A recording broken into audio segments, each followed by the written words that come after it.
du monde entier avec cette décision. C'est la honte de la justice malienne et c'est la honte pour les juges du Mali en libérant Aya qui a massacré les gens, qui a enlevé les femmes, qui les a violées. Et c'est la honte aujourd'hui. Cette date doit être inscrite dans l'histoire du Mali. Et Bandaou, son discours a été que de bobards.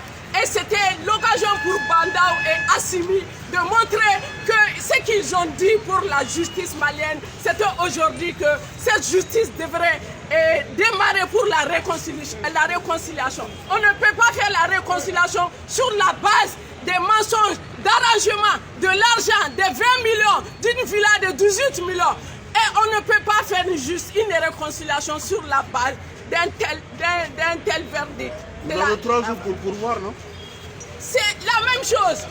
J'avais déjà dit et que j'étais prête à m'attendre de cette décision-là. J'étais déjà préparée parce que je savais que c'était un procès de parodie. Quand nous avons quitté Sigasso pour venir, c'était pour les tests d'ADN.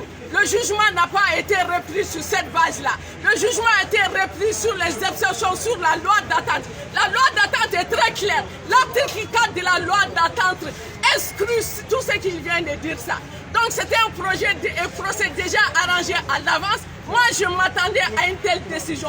Je ne me fatiguerai pas au Mali pour faire un pourvoi à la cassation parce que le verdict sera le même. Mais je vais ici au Mali, le bon Dieu va faire la justice. Parce que quand tu prends tes frères d'armes et que tu les amènes et que tu creuses un trou et que tu fais les rafales, tu les assassines et que tu montes la cuisse au front, Dieu ne va pas te laisser ça. Moi, je vais saisir la justice internationale. Là-bas, le droit sera dit.